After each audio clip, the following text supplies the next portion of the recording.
Good morning, good afternoon, and good evening to our speakers, Dr. Chetan Palmer and Dr. Adam Frampton, and all our wonderful delegates who are joining us from different geographies across the globe. It is indeed my pleasure to welcome you all to the BMJ Masterclass on recent advances in gastric surgery. Welcome all. Allow me to introduce myself as Dr. Gaurav Singh. I'm a clinical editor at the British Medical Journal, and I sit in the New Delhi office of the BMJ in India. BMJ, as you all know, is wholly owned by the British Medical Association, and as of today, we are much more than just the publisher of one of the world's most cited general medical journals. BMJ today is a global healthcare knowledge provider. And through these educational initiatives like the BMJ Masterclasses, BMJ Webinars, BMJ online educational courses, BMJ medical writing workshops, etc., we really work hard towards the enhancement and updation of knowledge of our fellow doctors and healthcare professionals. So before we start our scientific session, there are certain hygiene rules. You can post your questions in the chat box provided on your screen, and the Q&A will be taken up at the end. You can also download your certificate from the tab which is provided to you. If you're not able to download the certificate through the tab, we request you to please refresh your screen, and then you will be able to download the certificate. I would also take this moment to thank our sponsors for the day, which is Sun Pharmaceutical Industries Limited. Sun Pharmaceuticals has been instrumental in supporting the British Medical Journal and carrying out these educational initiatives. We are today joined by two of our senior colleagues from Sun Pharmaceuticals, Dr. Sameer Rao, who is the General Manager and Head of Medical Affairs and Clinical Research, Emerging Markets at Sun Pharmaceuticals, and Ms. Lorraine Thanikat, she is the Head of Marketing for Emerging Markets at Sun Pharmaceuticals. I would request you both to speak a few words before we start with the scientific session. Please, Dr. Sameer. Thank you, Dr. Gaurav. A warm welcome, dear doctors, fellow colleagues, as well as the esteemed faculty members to this program today. It's indeed an honor to actually welcome all of you on behalf of Sun Pharma. Today's scientific session is actually attended by surgeons and physicians across 5 countries and 2 continents with the purpose of wanting to gain knowledge which could be implemented in our clinical practice. So let us make the most of this opportunity to learn from the esteemed faculty members, Dr. Frampton and Dr. Professor Parmar. Thank you. Over to you, Lorraine. I just want to wish all the esteemed delegates out here a happy learning session and thanking the BMG team for arranging for this event today. Thank you. Thank you, Dr. Sameer. Thank you, Lorraine. So, dear delegates, there has been a slight change. We'll first be starting with Dr. Chetan Parmar's session right now. Allow me to introduce Professor Chetan Parmar. Professor Chetan Parmar is a consultant bariatric and upper GI and general surgeon, clinical lead and head of the department, co-director research and innovation, Department of Surgery, the Whittington Hospital NHS Trust, London. Professor Palmer is also the Honorary Associate Professor, University College of London. He is an Honorary Consultant, Barts NHS Trust. He is a surgical tutor at the Royal College of Surgeons of England. Professor Palmer is a very, very experienced bariatric and metabolic surgeon with an experience of over 3,000 surgeries and thousands of endoscopic procedures. He is also the editor for various reputed bodies such as the Obesity Surgery, International Bariatric Society newsletter, International Journal of Surgery, BMC Surgery, and Journal of Bariatric Surgery. Welcome, sir, and I would request you to please start your session. Thank you very much. Thank you, first of all, for this kind invitation here. And it's a pleasure and honor to be here. And with the BMJ team, it's good to see you all. And let's hope it's informative and useful to the participants who are listening. So feel free to ask any questions. And I'm going to start my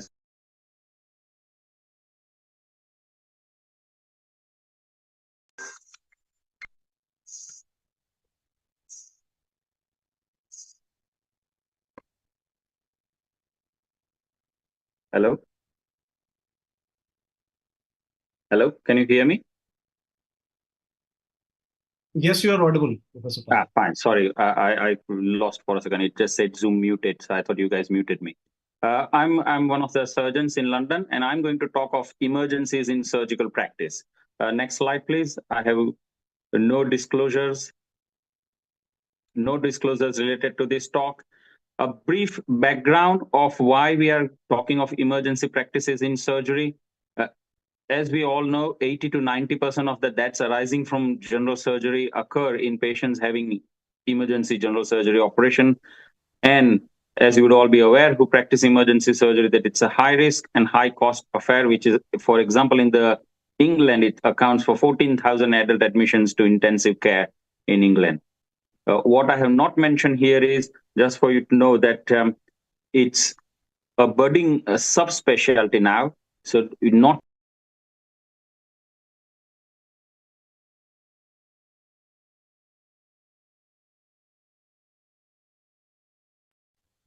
hello. Hello. We also have emergency surgery as a subspecialty, and we now have dedicated emergency general surgeons who carry out the emergency work. Yes. So if anybody out there wants to do or pursue emergency surgery as a career, feel free to approach the UK government or the Royal Colleges. So today what we are going to talk are for few emergencies. We'll be talking of appendicitis, we'll be talking of hernia pathologies, and we'll be talking of gastric emergencies.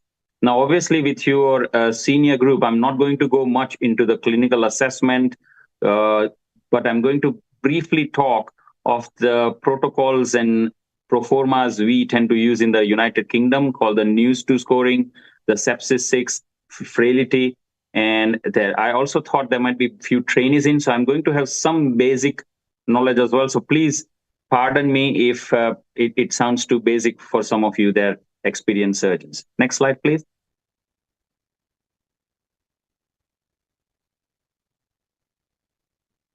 I think we skipped one slide. Yeah. So this is news. This is the new early warning scoring system, and it's updated now. So it's NEWS2. You don't need to click the link, so that's fine. This is just a link for in people who are not using it, or you, in case you want to upload this. Basically, this is a system to assess your patient, which will then warn you if the patient is becoming unwell and try to pick an unwell patient earlier so that you can treat them better. Next slide, please. So these are the parameters in what's known as the NEWS2. If you look on the left, and I think they are quite basic. You measure your pulse, temperature, respiratory rate, SpO2, and your blood pressure, and they give you a scoring system from 1 to 4, more than 4, or 5 to 7, and depending on that, the nursing staff. So mainly this is important for nursing staff and junior doctors to be aware at what point they need to ask for senior or a fellow help, or if they are in the red score, do you think they need to ask help from a consultant? So that's the NEWS2 scoring system. In case you are not using it, it's helpful for assessment. Next slide, please. I think everybody would have heard of sepsis 6 bundle and sepsis 6 protocol. In short, when a patient is recognized to have a life-threatening condition which is triggered by infection and which can affect one organ or multi-organ, you try to pick them early and you start your management. And it's quite basic. You take 3 things from them and you give them 3 things. You take blood test, you take blood cultures, and you take urine for measurement, and you give them IV fluids, you give them oxygen, and you give antibiotic. And as you can see, again, I won't go in detail. There is that website you can go on, but it will tell you what has to be achieved within the first hour, what has to be achieved within the 3-hour bundle, and what has to be achieved within the 6-hour bundle. And there are a lot of studies and audits now which have showed that, just like in trauma, there is a golden hour and things, even in sepsis, there is a golden hour, and you can save lives just by acting sooner, just by giving that oxygen sooner, just by giving a shot of antibiotics sooner.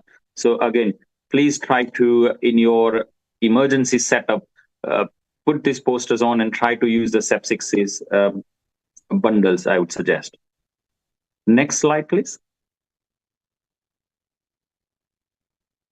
Frailty. I think this is probably not much talked about, and therefore I wanted to just highlight this a bit for you all. Mainly, this became quite prominent during the COVID times as well. Remember, there were a lot of trials and things going on, and I think, and for example, there were like 10 ventilators available or limited ITU, HDU beds available. People had to triage and assess accordingly. As we know, the geriatric population globally is increasing. Frailty is a multidimensional geriatric syndrome, which is associated with poor health outcomes. It also represents a decreased physiological reserve and function. And I don't, again, need to go into detail, but basically, the elderly patient would have less reserve to fight the problems. The reason why we need to do a frailty scoring is because it accounts for the increased risk of adverse outcomes associated with that. So if we know their frailty status from before, you can at least have that discussion with the family, what your emergency surgery outcomes are going to be. You can predict the morbidity, mortality, or even decide not to offer an operation. So I think this therefore helps in your assessment. So again, if you're not versed with it, I would probably advise you to have a quick look at it. If you go to the next slide, Gaurav, thank you. That's the clinical frailty score. Before it was just words. Now they have attached photographs as well, as you can see with it. So the first, as you can imagine, is a very fit chap who could run around, then would be well. As you go further, either with a walking stick or walking with crutches or going with a Zimmer frame, or even with Zimmer frame needs some help, wheelchair. And last one would be, say, housebound, not doing much, does need help with all the shopping as well, and frail overall. And the last one would be terminally ill. So that's the frailty score, and that helps you have that discussion and assessment. Thank you. Next one, please. So those were just a bit of assessment to do while the patients come in. First one, we'll be talking of acute appendicitis.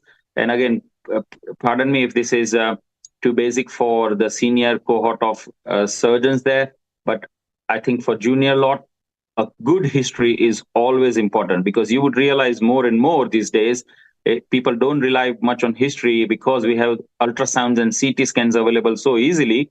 People tend to just resort to that rather than take a good history. So I would still say acute appendicitis in my practice is still more of a clinical diagnosis rather than a radiological diagnosis. So please try to be thorough still with the history. I think we all know typical history with appendicitis is periumbilical pain radiating to the right iliac fossa with nausea and vomiting. When we look for signs, rebound tenderness is where you have the tenderness in the right iliac fossa. Rousing sign is when you press on the left iliac fossa, you get a bit of tenderness on the, so you want a rebound tenderness in the right iliac fossa. Then there's something known as a psoas sign. If it's a retrocecal pressing on the psoas muscle, patient would be sore when you do that movement, which is shown in the picture.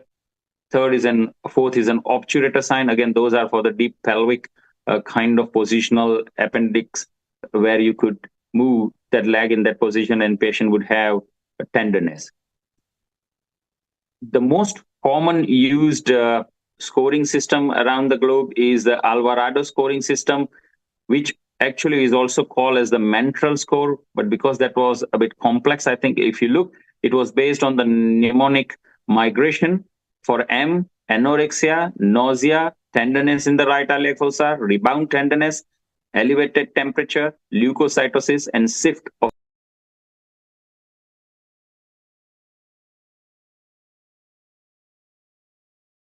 So I think you're muted. If you can just unmute yourself and repeat again. Dr. Parmar.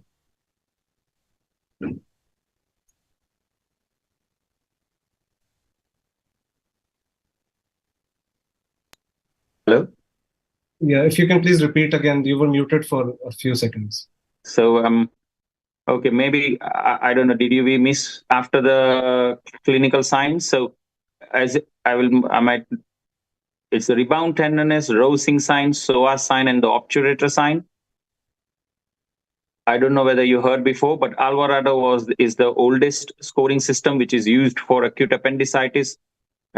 Originally, it was known as the Mantral scoring system, and it was based on the mnemonics migration, anorexia, nausea, tenderness, rebound pain, elevated temperature, leukocytosis, and shift of leukocytosis, and that was the Mentrol, but now popularly known as the Alvarado scoring system. But as I said earlier, appendicitis in my hand is still more of a clinical scenario. Only in young females who would have, say, you are confused with a tubo-ovarian pathology, I would arrange for an ultrasound scan to help. Or if it was an elderly, in case I'm worried about malignancy or something, I would go for CT scan. Otherwise, majority is still clinical diagnosis. Next slide, please.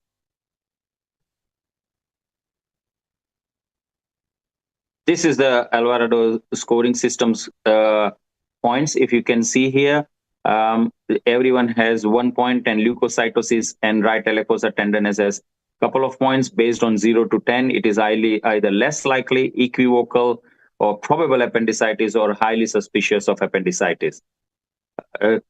Click next, please. So this is another scoring system known as the AIR scoring system. They have, as you know, besides the Alvarado, they have now, because of the use of CRP, and think they have added that as well in the scoring system. And the points are 0 to 4 again for low probability, 5 to 8, 9 to 12, and this helps us to predict how likely the patient is suffering for appendicitis. So these are the two scoring system. This is the Anderson scoring system, which is basically a modification of your Alvarado scoring system. Next one, please. Yeah. I think investigations, we all know, once you have the high suspicion, you would do blood test, and you look for leukocytosis and CRP. As I mentioned, for pediatrics or maybe young females, you don't want to start giving them CT scans. And if there is a doubt, you would get an ultrasound scan if that facility is available. CT scan probably in my hand is more in an elderly patient or somebody youngish, but you are suspecting some other pathology. Recently, MRI has now become quite popular in this cohort, mainly for very young kids with some other pathologies. And also, I would say number one would be for pregnancy, when in your first and second trimesters, you are a bit worried about the diagnosis, because as you know, with the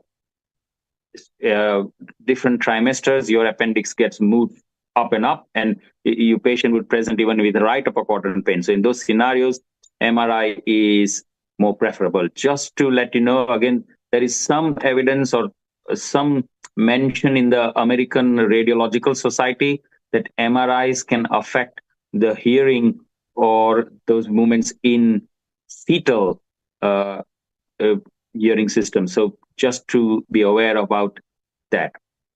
I think talking of management here, treatment, conservative treatment is and was not taken into much consideration before, but since the pandemic, it has become a bit popular again. And I'll show you in the next slide later on where to read for that. Operative, I think it's quite straightforward. For open appendix, you make an incision at the McBurney's point, but I really doubt many people do open appendectomies now. I think majority, I would like to ask later on to the audience here as well, whether majority still do open, or I think everybody has moved to laparoscopic operation only. Again, I won't go more in the technical details of it, because I think people are experienced surgeons here. If there's a nice healthy base, I think a couple of endoloops to the base is fine. The only thing to mention is once in a while, you will come at a scenario where your base is edematous and thick, including a bit of cecum. And in those cases, endo-GI linear stapler, either blue staple height or a green staple height, would be a perfect solution. You don't really even need to oversew it, but after that, if you're worried, you can take few sutures on the staple line as well. And think, obviously, in rare scenarios where you get caught by, say, an indurated cecal base, or if the history was long-term and you were misguided, you do, or if it's a Crohn's or so patient, in those scenarios, you do end up doing a right hemicolectomy, but those are rare scenarios. We should have rather picked it up early rather than having to make that decision during the operation. In case of abscesses, again, sometimes you might not perforated appendix, you might not be able to find the appendix. It might be all gangrenous and eaten up. In those cases, you just need a good washout, leave a drain next to it, and or one drain in the pelvis as well, and leave it, give antibiotics, and you take it from there. I don't need to go into detail about the Ochsner-Sherin regime. I think everybody would have heard of the Ochsner-Sherin regime, which we practice for conservative management when it comes to appendicular abscess or appendicular mass. So mainly, if a patient with a long-term history present with appendicular mass, then that's not the time to go in. You make a marking on the skin, have a good discussion with the patient, and treat with antibiotics. Keep an eye on it. If the patient becomes septic, you might have to then go in. These days with the radiology, in case it then develops into an abscess, you could put a radiological drain and drain that abscess. But again, that would be in patients who would not be fit, or if you're too late in that stage, you could drain that abscess and then give a long course of antibiotic, call the patient in 6 to 8 weeks time, and then talk about interval appendectomy if needed. Yeah, and again, if this was a scenario in an elderly patient, sometimes you're worried about an underlying cecal cancer. So in those scenario, what you would do is, once the patient is discharged, maybe at 8 weeks time, do a colonoscopy to see that there is no underlying cancer. And if that's the case, then you plan for an appendectomy. I think appendix is routine, and we normally don't tend to keep an eye on histology. But if you are worried, if it is looking odd, please look out for tuberculosis or carcinoid, or even occasional cancers. If any of this pathology is found on histology, I think then the best is to discuss in your local MDT and then manage accordingly, either by the oncologist or by a specialist team. Thank you. Next slide, please. This is a link for UpToDate, which is where you would find the most. I mentioned about conservative management of appendicitis. So this is where you would find the most up-to-date evidence on management of acute appendicitis in adults. Yes. So if, for people who want to do that, have a look. Just what you need to know is, yes, conservative management is possible. Certain points which need to be highlighted to the patient is, if there is a case of appendicolith within the appendix, which is a trigger, then chances of failure of conservative management are higher. In 25% of the patients, acute appendicitis tend to come back, and it can be more severe with higher complication rate compared to the first episode. So again, that needs to be mentioned to the patient as well. And in 75%, if lucky, nothing needs doing. So that's probably what. And I think, again, for conservative, worth mentioning that at a later stage, if it gets, then the chances of complications are higher compared to if it was done during the first episode. So worth mentioning that to the patients as well. Thank you. Next slide. So next slide, please. That's all about appendicitis. Here, practical points. Coming to hernias, I think we'll focus today only on groins and umbilical hernia, because if you start including incisional hernia, that becomes another topic in itself, with all the abdominal wall reconstructions and component separations and things going on at the moment. So that would be another 40-minute lecture in itself. So we can't cover that in emergency. But I think everybody would have encountered groin or umbilical hernia. Depending on the blood supply, it can either be reducible, irreducible, incarcerated, or strangulated. Strangulated is where you need to start acting immediately, because, as the word suggests, your blood supply to it is compromised. And the whole idea there is that you don't want the bowel to get ischemic and don't want to lose that. So act immediate. Incarcerated, yes, you still have some time, but again, it kind of is a urgent scenario thing. Majority of the cases, when it comes to investigation, there would just be a good history of a patient having a swelling there, and then you find the lump gets irreducible and gets tender. So that's in the majority of scenario you would have. But again, if there is any doubt, and mainly in the elderly, I'm kind of now more inclined to do a CT scan for exactly knowing the pathology and working out what's going on. Again, in the middle of the night, let us say it was 1 o'clock at the night, and in an elderly patient or so, and if you wanted to decide whether there is bowel content within the hernia sac or not, maybe a CT scan would be a good choice of investigation, because then that would help you plan whether you need to do it in the middle of the night or whether you can defer it and do it in the morning in a more controlled way and with people around. Thank you. Next slide. So I think when it comes to emergency inguinal hernias, the standard open approach is still quite popular. I don't think I've seen anyone start doing laparoscopic approach in emergency scenarios for that. So just for people to be aware. For obturator hernias, if that's a rare diagnosis, I think it's 1 or 2% chance. In those scenarios, a laparoscopy treatment is a better option, where you either do a TAP or a TAP repair, depending on your expertise, and you could put an UltraPro or a Prolene mesh. UltraPro is a mixture of Prolene and Vicryl, or you could put only a non-absorbable mesh, or a combination of non-absorbable and absorbable suture like an UltraPro for that. When it comes to femoral hernias, again, depending on your expertise, people still tend to do open. But if your diagnosis was in a dilemma, or clinically you couldn't feel a lump and you think it's more of an intra-abdominal component, which is a problem, and there's small bowel, you could do a laparoscopic approach, because that way you can assess the small bowel there as well. Because as we all know, in femoral hernias, chances of strangulation are higher compared to an inguinal hernia. As you see on the right side, I'm sure you guys would have used those. Those are the plugs, which makes quite life easy when it comes to femoral hernia repair. You simply put that plug in the femoral canal, and then you can put few sutures on the psoas and the pectineus and that ligament above, and that would hold it securely. Next slide, please. These are the different types of femoral hernias. We don't need to necessarily, classify into those things, because your management doesn't really change. But just if somebody wants to sound clever, it's good to know this name: the Loger's hernia, Seraphinase, Hazelbeck's hernia based on the triangle we know of, Neretz's hernia. So those are the femoral hernias there.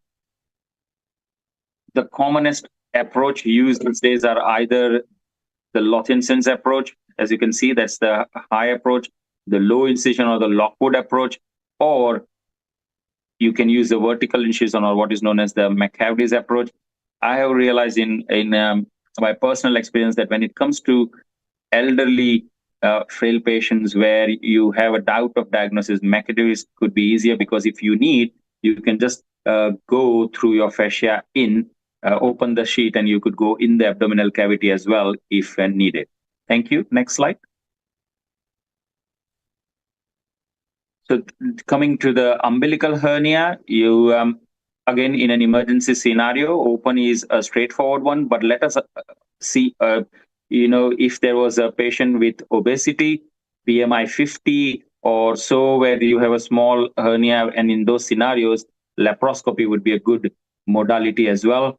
There are different meshes available, and there are different instruments to fix that mesh. So if people have not used this, the standard meshes are fine, but you have some plug systems. So on the top is, I think that's probably a Medtronic one, I'm not sure, but that's a plug system where they're quite easy. So one goes below the fascia, one leaf, and one leaf stays above the fascia, and you can secure it, and it gives a reinforced kind of repair to your umbilical hernia. The right one below, again, is something similar, but the thing in that is the lower one, the blue color one, is a combination of, again, absorbable and non-absorbable material, and it's quite nice and floppy, and would fit in nicely when you want an umbilical hernia repair. And then you put few sutures on the lower mesh and a few on the top bit as well. The two tacking systems are the ProTack and the Secure Strap. The difference between this is ProTack has a titanium pins, which are metallic, obviously, can cause a bit of pain and soreness, whereas the secure strap are PDS material, so they are in long-term absorbable. So that's the advantage of a secure strap or absorbable tags compared to the metallic ones. Next one, or in some scenarios, I've not put the diagram here, but you can even use glue like Liquiban, the N-acylate butyrate glues to secure the mesh, and the evidence is that the pain is less to secure that in the long term compared to when you would have used tacking systems. Next slide, please. These are another few examples of mesh. This is the Peritex mesh. It's a composite mesh. So you have the mesh on the top. Again, pardon me if you have already used it, but people who have not used it. So you have a proline also material on the top, but on the lower level, on the side facing the small bowel or the peritoneal cavity, you have a collagen film. So that means it prevents your small bowel sticking to the mesh, and therefore theoretically less chance of adhesions and less chance of small bowel sticking there as well into this mesh.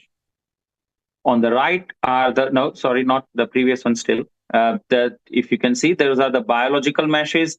There are different ones called permacol, biosyn, and things depending on where and what you want to use in scenarios where there is infection going on and there is strangulated tissue there and you've done resections and all, and you're worried that there would be an infection to the mesh. In those scenarios, you can use a biological mesh there. Next one. Next slide. Now we come to the perforation, and we had decided to talk about gastric and duodenal perforation during this talk. So that's what we'll briefly cover here. So again, I think it's good to have a bit of detailed history in these scenarios. What were the aggravating, relieving features and symptoms to differentiate whether this is a gastric or a duodenal perforation. But again, I think these days we have a lower threshold of just doing a CT scan and an X-ray rather than going into much history. But I think it is good to know that before. Always good to have a history of smoking, alcohol, NSAIDs, steroids.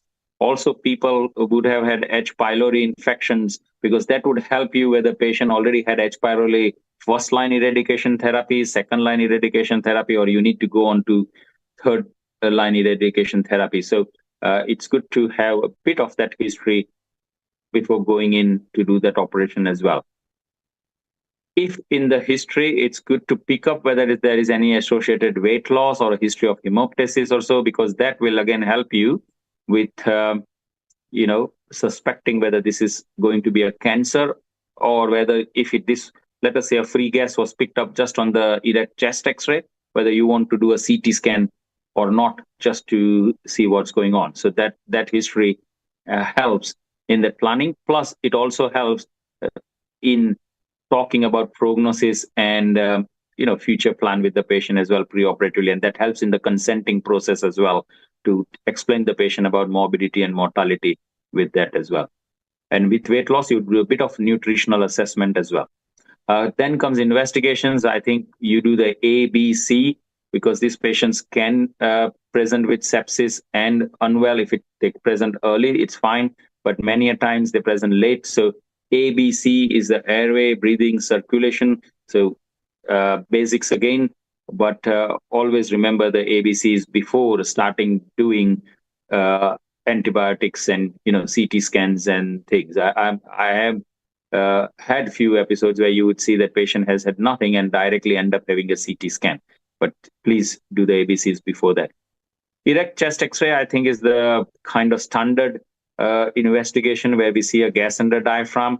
Just to remember, though, that in around 5% of patients, sometimes you would not have gas under the diaphragm. So if you have a high index of suspicion in those patients that this is a perforation, go for a CT scan or so. Mainly from my bariatric aspect, if patient had a Roux-en-Y gastric bypass and if there is a perforation from the remnant of the gastric stomach, there would be no free gas necessarily, because the remnant gas would all be absorbed over time. And therefore, if there's a perforation in that gastric or duodenal area, you necessarily will not have free gas, and your CT scan will probably just pick up some free fluid around the gastroduodenal area. So just worth knowing that. In that case, go back and ask a detailed history. Briefly mentioning about sealed perforation, once in a while you will come across patients who the perforation would have healed if it was a tiny pinhole perforation. And in that scenario, if the patient is otherwise well, no peritonitis, no other sign symptoms worrying, you could treatment conservatively with drip and suck, IV antibiotics, a long course of PPI. But in that scenario, probably in 6 to 8 weeks' time, when things have settled, I would arrange an OGD to look at what's going on as well. Next slide, please. This is our standard. So this is when, if you have to do the operation, you can either do laparoscopic approach or an open approach based on the expertise available. I think, having said that, still open is quite popular or commonly used. I would not say popular, but more commonly used. Depending on the time of the day or night as well, probably I think open would be a choice. You don't want to start doing a laparoscopic case if you're not an expert, or training someone at 2 o'clock at night if that needs to be done. On the right, you can see the different ways we can close the perforation.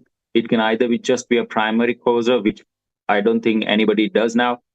The more popular ones are the C and the D, where you can either do an omental patch repair, which is known as the Collins-Jones repair, where you do a primary repair first with the, as you can see, the omentum is between, or you can do a free omental flap, or which was historically actually known as Graham's patch. But these days now, whatever we do with the omentum, we tell Graham's patch for all, but there is actually a difference between Graham patch. There, it was only a free pedicle of omentum used for that. So you could either use a pedicle flap, or you could either use a flip up. I think pedicle flap is more popular and commonly used because your blood supply to the omentum is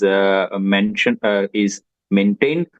Or you could also use, sometimes if your tissues are cutting through, you can also use it just as a plug. So you could just plug the omentum in the big hole if needed.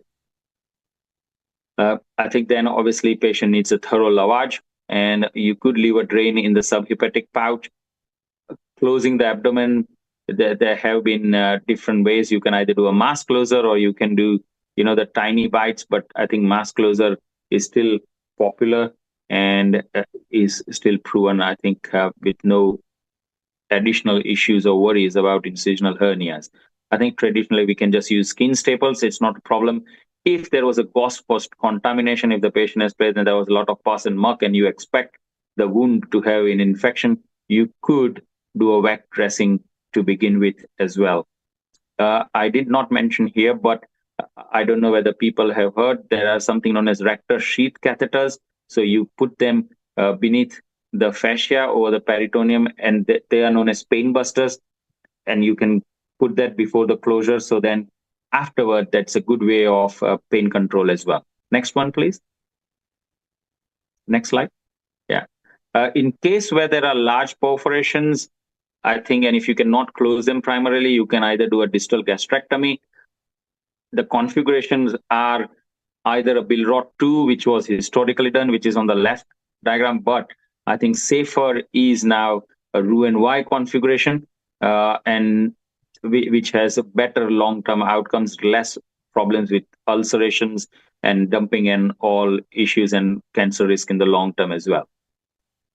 There is also something known as a serosal jejunal patch repair. That's the last diagram here. Let us say you're not able to approximate the tissue, the perforation, and you don't have omentum and you're worried.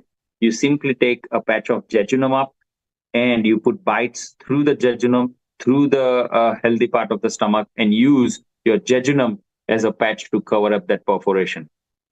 In a rare scenario, if it's a cancer or not operable and you can't do much, you simply leave drains around. You could decompress with either a vent. You could either put a Foley's catheter in the omentum, in the duodenum, and vent it out, and simultaneously do a GJ anastomosis and disconnect your stomach through it. This is more of a scenario, rare scenarios, but in cases where cancer inoperable or it's a humongous 4-centimeter ulcer and you're stuck and you can't really do much. In that case, is you end up doing it. I think post-op management would be quite variable depending on which part of the world you are, whether you believe in enhanced recovery or not, but they should all go on antibiotics. They should all have H. pylori eradication therapy. You should look out for risk factors, and in the post-op scenario, tell them to avoid those. And as I mentioned, you tend to do a repeat OGD in 6 to 8 weeks time, mainly if you're worried about something like an underlying gastric malignancy or an ulcer, to check what's going on as well. So that's that. Thank you. Next slide. Briefly about gastroduodenal bleeding, which can, I think a lot of countries now have separate gastroenterologists who deal with this, but there are still many countries where this is still dealt by the surgeons as well. So I'll just briefly give you an idea. First is known as a Rockel scoring system, which helps us predict the risk of in-hospital bleeding or mortality. As you know, those are the parameters there. You do the scoring, or any score of 2 or less are considered low risk of developing any adverse outcome. And a patient with pre-endoscopy Rockel score of 0 are considered low risk. So they could probably even just go home and have it on a different day or an expedited way if you are suspecting an upper GI bleed. So that's the Rockel scoring. Next slide, please. And then there is something known as a Glasgow Blanchard scoring system. Here, again, patients with upper GI bleed who have a total score of 0 are considered lower risk. Again, in those scenarios, if things are busy, they can have an early outpatient endoscopy, would be an effective option rather than do it again in an emergency. And this scoring system has shown to anticipate a risk of intervention and death as well. So use this scoring system. Again, it helps in conversation with the patient during the emergency scenario. Next slide, please. If endoscopy fails, so you can either do endoscopy and go there. As you know, now you use multimodal therapy. So you either, historically, they only use adrenaline, but now all the evidence, including the British gastroenterology guidelines or the American SAGES, they all show that a dual therapy is more effective than a single therapy. What that means is you can use, so different ways are either injection, you can have thermal like argon or so, you can have mechanical therapy where you apply clips on your bleeding points, or you can have topical therapy. What it means is you either use snow or like a hemostatic agent on the bleeding point or the ulcer where it is bleeding. A combination of two is a better way and gives better results and less chance of rebleeding compared to only one modality of treatment. Again, depending on your scoring system, as I mentioned, if you can do an endoscopy, if it is in control, if the score is low, you can even try a second go at endoscopy next time. However, if you fail, then in that scenario, you end up using radiological modality if you have that facility, and that is known as, that is for the gastroduodenal artery embolization as shown in that picture, and that would prevent your bleeding. Next slide, please. Surgical management in those scenarios, again, I rarely see this, to be very honest now. I think I have done probably one in the last 3 or 4 years. But remember, when you are called as a surgeon for this, means patient has already failed endoscopic therapy, already not possible with radiological. So they are normally in a bad shape and more unwell, hypotensive. So this kind of becomes real emergency scenarios. Go in quickly, make a cut on the duodenum, transverse cut. Majority of the times there will be blood. Remember, the endoscopists would have tried putting adrenaline there and injection and snow and all topical agents, and you might struggle to even see things. In that scenario, if the patient is unwell, hypertensive, to get control, first stick a finger in on that ulcer and just wait. Put the finger in, get in control, give the anesthetist some time to catch up with the blood loss, blood transfusion, stabilize things, clean up things around you. And once things are a bit more stabilized, at this stage, communication with the anesthetist is the key and the team members is the key. Once that is done, you can put nice control sutures, these sutures look quite nice and good, but in real life, as you would know, it is not as clear as this is. So in that scenario, you end up taking deep suture, but try to take one on the top and one at the bottom, because if you just take one suture on the top, there is still chance of bleeding or retrograde bleeding. So please do that and close your either your wherever you put the incision in the other, like, so instead of the C and D closure, you have to oppose the A and B to close it. So close it horizontally. Next slide, please. Mallory Weiss tear, I want to just quickly mention it. It's basically a mucosal tear. There would be a good history of vomiting, retching vigorously, leading to a tear in the upper part of the stomach near the OG junction. In that scenario, make a gastrostomy. Go in, have a look, and you simply need to put a suture on that mucosal tear, and that should do with an absorbable suture, and that should do the trick. You can close the gastrostomy either with a suture, or if you have the luxury of a stapler, you can just fire a stapler on that gastrostomy as well. Next slide, please. One before, please. Yeah. I briefly wanted to talk on consent and the other things to look out before closing my lecture, because, technically, I think we all know what to do and not. Consent is becoming more and more important with medical legal issues. GIRFT is UK-based, so it's basically approved by the Royal College, the Association of Great Britain and Ireland. It's known as Get It Right First Time. So you could simply go on those websites. They have best practice scenario documentations, what you would do for appendectomies, what you would do for hernias. They also have not only the consent forms, but they also now have documentations, what they expect that if you would do, say, an appendix operation, what steps do they expect in an operative note? They even have that. Similarly for hernias and other operations as well. So if you've not been there, please go on these websites. It's quite good to have consent forms and operation note pro formas or documentation there, and that helps you in the medical legal scenarios. Next slide, please. This is a bit of an example of what it includes. So if you look here, we have modified it into our London regional area. So, in depth about inguinal hernia, say side, whether complicated or not. What is important here is, if you look on the left side, is the conservative management, which needs now, in a part of consent as well, it needs to be discussed and documented, that you even discussed with the patient whether there was an option of conservatively managing either a hernia or an appendix or so. So please mention that as well. When it comes to complication, they have nicely mentioned it as expected, uncommon, rare. So that saves you going through the percentage and things as well. And this would be based on a global percentage. So you can either say you are better than them, and that would make your conversation a bit easier there. Next slide, please.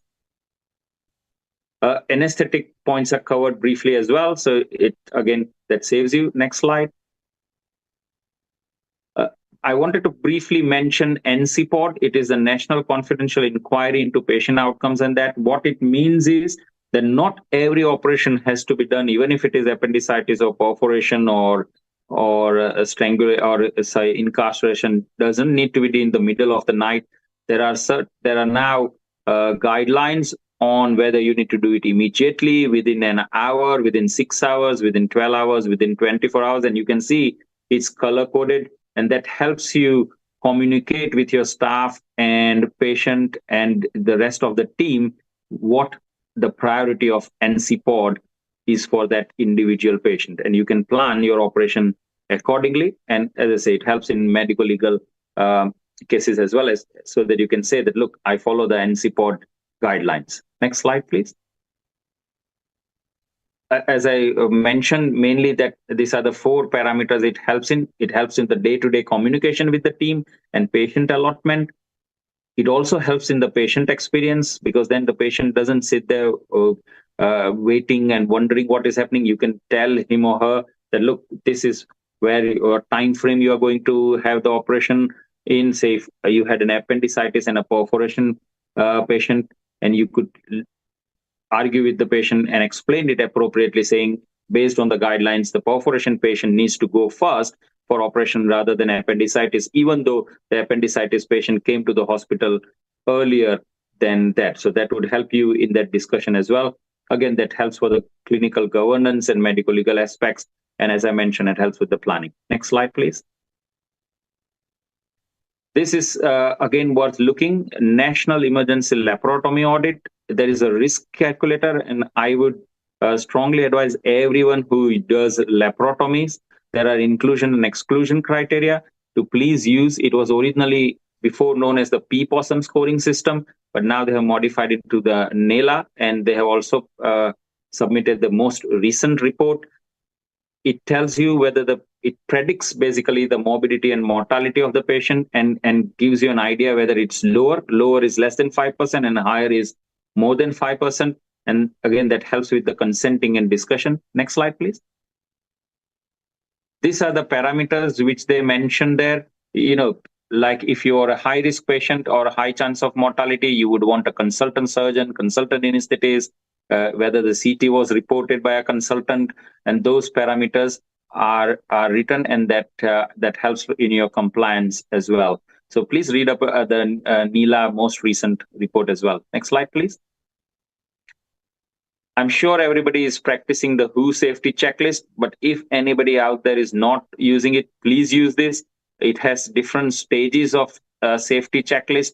It's sign in, time out, and sign out to just check the right patient at the right time is being operated, right things are being done, and that things like allergy, antibiotics, operations, previous operation history are taken into consideration. And for hernia, say a wrong side is not operated on, and those things are looked after. So please use WHO safety checklist, everyone. Next slide. Last but not the least, duty of candor. Again, this is helpful if there was a complication or a problem or something unexpected happened during the operation. It is always worth having that discussion with the patient and family and documenting that in the notes as well. So this communication should be ideal. Thank you. Next slide. So to conclude, I think we briefly touched on histories and clinical examination. It's not just about surgical techniques now. It's all about documentation, how you talk to the patient, how you consent, what is written in the consent, predicting risk score, WHO checklist, and also follow-up planning. So I think besides surgical technique only, there are a lot of factors now to be looked into as well. Thank you. Next slide. Thank you very much. And I'll hand over now to, I think, Dr. Adam Frampton, my colleague from UK, who's going to talk on things. Handing over back to you, Gaurav. Thank you.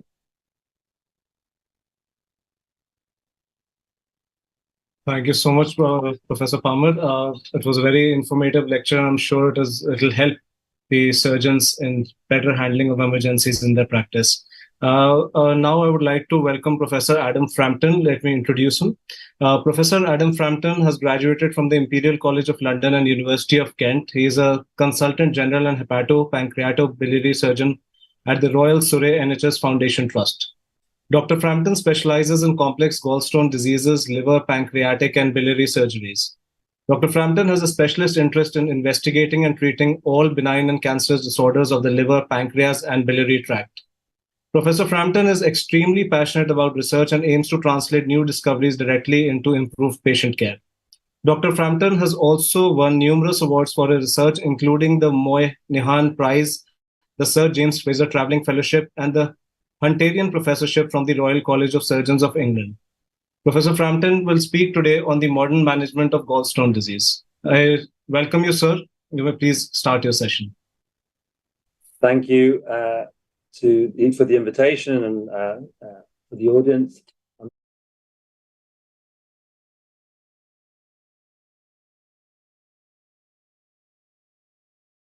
Hopefully you can see my screen. Yes, sir, it is visible. Great. So thank you, everyone, again. I'm going to talk to you about the modern management of gallstone disease. I actually thank you to Chetan for not including gallstones in his emergency general surgery talk. We'll mention some of this later. So here we go. So this is an overview of my talk. We'll look from the beginning, looking at the basic pathophysiology of biliary colic and cholecystitis, diagnosis, prevention, and then surgical treatment of gallstones, moving on to bile duct stones, looking at endoscopic treatment, surgical treatment. And then there's a few cases to discuss along the way, from very simple to slightly more complicated. But this is a broad overview of gallstone disease, applicable for trainees and consultants. So this is a picture of the gallbladder and the biliary tree. As I'm sure you all know, the gallbladder has a fundus, a body, and a neck, which leads up to the cystic duct, entering into the common bile duct. And the liver produces about 1 liter of bile per day, and the gallbladder acts as a small storage tank with only about a 50 ml capacity. And the gallbladder's function is to reabsorb water and to concentrate the bile. And of course, as we know, the bile is important in digestion, especially of fats. So in the gallbladder lumen, during this concentration of bile, you can have precipitation of crystals of mucin gel and of cholesterol. And often this forms into gallbladder stones, cholesterol gallstones. So gallstones are a major public health problem in the UK and around the world. In the UK, it affects about 20% of women and about 15% of men. And gallstones and biliary disease is actually now the commonest cause for acute surgical admission in the UK, and comprises about 30 to 50% of the general surgical emergency take. As I mentioned, about 80% of gallstones are cholesterol, due to excess of cholesterol. And there are many, this is a multifactorial cause, in the fact that it can be a genetic predisposition. So it can run in families. It can be due to gallbladder dysfunction, intestinal factors, and also cholesterol metabolism factors. The other 20% of gallstones are pigment gallstones. These are black in color. This is associated with hemolytic conditions such as sickle cell anemia and hereditary spherocytosis, also cirrhosis. And brown stones are more common in biliary stasis and infection. And again, it's all multifactorial. So gallbladder stones, what are the risk factors? Well, we know that it's more common in females, and this is due to estrogen and progesterone. The estrogen can cause an increased cholesterol in the bile, and the progesterone can cause a biliary stasis. Hence, pregnant women are more likely to have symptoms, and cholestasis of pregnancy predisposes postpartum females to the formation of gallstones and problems. And of course, women with multiple pregnancies are at higher risk. The oral contraceptive and hormone replacement therapy, therefore, is also a risk factor for stone formation. And we all know from medical school the 5 Fs, the fat, female, fair, fertile, and greater than 40-year-old are risk factors for gallstones. There are also other risk factors, such as patients with high fat diets or cholesterol diets, obesity, rapid weight loss after the type of bariatric surgery that Chetan performs. Cholesterol-lowering drugs can change your metabolism, of course, and precipitate out cholesterol. Patients on TPN, patients with Crohn's disease, I've already mentioned alcoholics and cirrhotics. Diabetics are more likely to have gallstones and are also more likely to have complications from gallstones. Hemolytics I've mentioned, and then first-degree relatives, this genetic predisposition. So what are the clinical stages of gallstone disease? Well, the majority of patients, up to 80%, will actually be asymptomatic. And so patients with incidental gallstones do not need laparoscopic cholecystectomy. However, if the gallstone is found to be larger than 3 centimeters, or the gallbladder has a porcelain feature, or the patient has underlying blood disorder such as sickle cell anemia or hereditary spherocytosis, this could be an indication to do a cholecystectomy. Of course, for symptomatic patients with biliary colic, these patients are eligible to have a cholecystectomy. In fact, after one attack, there is about a 30 to 50% risk in the first 12 months of having another attack of pain. And in addition, after having an attack of biliary colic, there's a complication rate of about 1 to 3% per year. And what do I mean by that? Well, complicated gallstones can cause, of course, cholecystitis. They can migrate into the CBD, the common bile duct, causing obstruction, leading to jaundice and cholangitis. And these patients may present with the Charcot's triad, which is fever, jaundice, and right upper quadrant pain. Or in the elderly patient, they may present with confusion and hypotension or shock, in addition to the Charcot's triad, and that's called the Reynolds pentad. Of course, CBD stones causing obstruction of the pancreatic duct or irritating the pancreatic duct on the way through the common bile duct can lead to pancreatitis. And then, of course, recurrent attacks of biliary colic can lead to gallbladder cancer. Biliary colic and cholecystitis. So, biliary colic, again, this is very simple, going back to med school, is right upper quadrant pain, radiating to the back and the shoulder. It's never on the left-hand side. It's usually aggravated by food, and that's because the gallbladder responds to cholecystokinin in response to fats and proteins in the stomach, and this leads to contraction of the gallbladder in order to empty its bile contents. But of course, if there is a gallstone impacted at the neck cystic duct junction, then of course the gallbladder is squeezing against an obstruction, and so the patient gets severe pain. It's associated with nausea and vomiting, and actually most patients that vomit then feel an improvement in their pain, because of course they vomited up their cholecystokinin, and so the response to the gallbladder, the signal to the gallbladder is lost. Usually they have recurrent pain, and they would not normally have any fever, and they should in theory have normal white blood cell count and liver function tests. These symptoms usually last for a few hours, and so if pain is going on and is not being relieved with simple analgesia, then they should present themselves to their GP or local hospital, as this could be developing into a cholecystitis. Biliary colic can be prevented in about 30% of patients with an adoption of a low-fat diet, and that's going back to what Chetan said earlier about consent, and the fact that you can possibly treat some patients conservatively rather than surgically, so they should be given that option. Looking at cholecystitis, this cartoon shows the scenario of the small gallbladder stone migrating into the neck or the cystic duct and causing obstruction. And of course, an obstructive system will lead to increased pressure, inflammation, and then bacterial overgrowth from the bacteria contained within the bile. And this leads to focal tenderness or peritoneal tenderness, rebound tenderness, or Murphy's positive sign. And there are two options in this scenario. One, the stone which was causing a blockage unblocks itself, and the cholecystitis could resolve spontaneously or with some antibiotics. But in the second option, if the stone does not unblock itself, then you get increased pressure in the wall of the gallbladder, thickening, edema, and this can lead to ischemia of the gallbladder wall and eventually gangrene and rupture.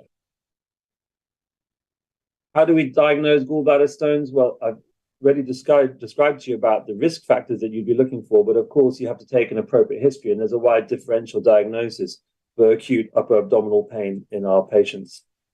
Imaging is key. Ultrasound scan will diagnose most gallstones with greater than 95% sensitivity, and MRCP is recommended when ultrasound scan is insufficient or inconclusive. Endoscopic ultrasound scan is very useful for detecting gallstones with a sensitivity of up to 98% in patients with typical pain but normal ultrasound or MRCP. CT is less useful as, of course, most cholesterol gallstones, probably more than 90%, are not radio-opaque. So this is a very simple case, 58-year-old, very anxious, presenting with epigastric pain for a year, radiating to the right shoulder, worse at night, not actually associated with fatty food. She's also getting acid reflux and nausea during her severe episodes. She's obese, as most of our patients are nowadays, hypertensive, not on any anti-acid or PPI. She's a non-smoker, non-drinker. And so what would you do? Well, given this is a talk about gallstones, we should probably do an ultrasound scan to look for gallstones. And she is having some reflux symptoms, so she would have an OGD. And she was found to have a small gallstone, actually a couple of gallstones, and maybe some esophagitis and gastritis. So, she was treated with PPI, omeprazole, and then she went on to have an elective cholecystectomy, a very straightforward case. Most patients now ask me in the clinic, can gallstones be prevented? And well, of course, yes, if you adopt a healthy lifestyle, diet, regular physical activity, and maintain an ideal body weight, most diseases that we see can be prevented. And it's the same with gallbladder stones and symptomatic gallstones. But of course, reverting to these factors, to this kind of lifestyle, won't necessarily prevent further attacks. Like I said, about 30% of patients may benefit from some conservative management. But once you've got large gallstones there, ultimately, if they're causing symptoms, you'll need your gallbladder out. That moves on to the concept of medical therapy, because most patients that don't want surgery ask, can they be dissolved? And so you probably all know about ursodeoxycholic acid, which is a secondary bile acid produced by intestinal bacteria. It was discovered in the bear. I don't know how they discovered it, but bear is ursus. So that's where you have the urso of the UDCA name. So this ursodeoxycholic acid can help to reduce intestinal absorption of cholesterol and suppress the synthesis of cholesterol, and therefore the bile has less cholesterol saturation and less precipitation of cholesterol. And so in theory, you can use it to dissolve cholesterol-rich gallstones in sludge. I don't know if Chetan still uses it in bariatric surgery, but they used to use this after bariatrics to prevent cholelithiasis. And it's also used in cholestasis of pregnancy, PSC, and PBC. The problem with ursodeoxycholic acid is that it's not very effective. It takes more than 6 months to work, and it only works in about 2/3 of patients. And there's a high recurrence rate once patients stop using it, with about up to 2/3 having recurrence of gallstones within 5 years. So we've been looking into this with 2 other institutions, Birmingham and Manchester, and doing a study called the UPLIFT study, which is ursodeoxycholic acid to prevent symptomatic cholelithiasis in unfit patients. So this is looking at elderly, frail patients with symptomatic gallstones, whether having them on long-term urso and non-operative management can help them rather than non-operative management alone. And so this will be quite interesting study results once it's finished. So moving on to the surgical treatment of gallstones. Well, as I mentioned a couple of times, cholecystectomy is the preferred option for symptomatic disease. We now perform the majority of these cases minimally invasively, laparoscopically and robotically, rather than open. It's a low-risk surgery, as you know. Most patients can have a day case operation, and the operative time ranges it can range from 30 minutes to 90 minutes, depending on the previous history of the patient, whether they've had severe cholecystitis or just biliary colic. The patients are consented for these things, as you know. The open conversion rate may be about 2%. A retained stone falling into the common bile duct ranges from 0.5 to 2%. Bile leak less than 1%. Bile acid malabsorption, something which we must remember to tell our patients, because actually the incidence is much higher than I ever realized in the literature. It could be up to 10 to 20% of patients having this. And it can last 2 to 4 weeks before the bile and the liver compensate. But for those patients that have severe symptoms going forward, they may need cholestyramine or cholesavollam for their symptoms. Major bile duct injury is now quoted at 0.4%. But of course, you need to inform your patients that this is an extremely low risk, but has a consequence to their life. The critical view of safety now, I'm sure you all know about this, identifying two structures going into the gallbladder, the cystic artery and the cystic duct, to avoid any injury to the common hepatic and common bile duct, and also the portal venous and hepatic arteries systems. This is some intraoperative photos of the critical view of safety to ensure that you've got a nice posterior window, and you can see two structures clearly going into the gallbladder away from the porta hepatis. We now use indocyanine green dye, which is a fluorescent dye excreted in the biliary system. And if you have a look at this slide from my colleague in Amsterdam, you can now inject this at different timings for different types of liver and biliary surgery. So, for example, we now use between 5 to 10 milligrams of ICG injected at the time of general anesthetic induction to allow it about 30 to 40 minutes, the third row down here, 30 to 40 minutes to get into the biliary tree and be excreted into the bile, and therefore highlight the bile duct and the cystic duct. And so here is an intraoperative photo. You can see the large picture on the right-hand side that perhaps this tubular structure is all filling up with green.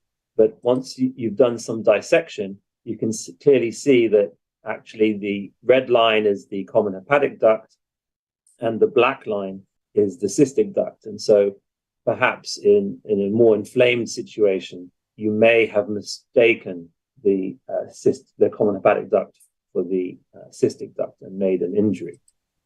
So in our experience, ICG can aid safe cholecystectomy and perhaps give the surgeon some more confidence, therefore reducing operating time, bile duct injury, and the conversion to open. What is the indication for surgery for acute cholecystitis? Well, so this, there have been various studies and trials, but this is probably the most famous trial, the ACDC trial from Heidelberg in Germany, which is probably one of the largest HPV centers in the world. And Professor Buchler in 2013 published this in the Annals of Surgery, indicating that acute cholecystitis is common. It's, of course, a great burden to the emergency general service. And by performing early cholecystectomy on acute cholecystitis in operable patients, they were able to show a reduced length of stay from 10 days down to 5 days, reduced costs and reduced morbidity, because of course these patients don't need to come back for further clinic appointments or imaging, and hopefully reduce their number of future attacks and presentation to the emergency service. And they found that their conversion rate was similar to the non-emergent, to the elective scenario. And so the conclusion was that immediate lap chole should be performed for acute cholecystitis in operable patients. And this was then looked at by the Royal College of Surgeons in England. And in 2016, the college introduced this quality improvement project, which is called CholeQuick, or Cholecystectomy Quality Improvement Collaborative.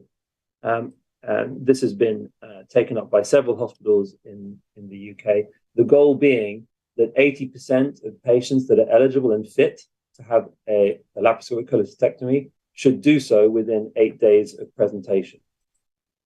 And so at the Royal Surrey, this is our team that have been leading the CholeQuick initiative. This is the pathway. So, of course, the patient's diagnosed with acute cholecystitis, biliary colic, or gallstone pancreatitis. They have bloods and imaging, usually an ultrasound scan. They're assessed whether they're suitable for an emergency cholecystectomy, and if they're appropriate, they're listed onto the CPOD for surgery within less than 8 days. This is the results from, I think this is from 2020. So you can see the Royal Surrey. We were achieving 83% of our patients with acute biliary disease having a cholecystectomy in less than 8 days. So we were actually the top of the lead table there. This is a second case, a 89-year-old lady with recurrent attacks of gallstone cholecystitis, 4 attacks between May and October 2021. Each episode presented to different consultant surgeons and were treated with antibiotics.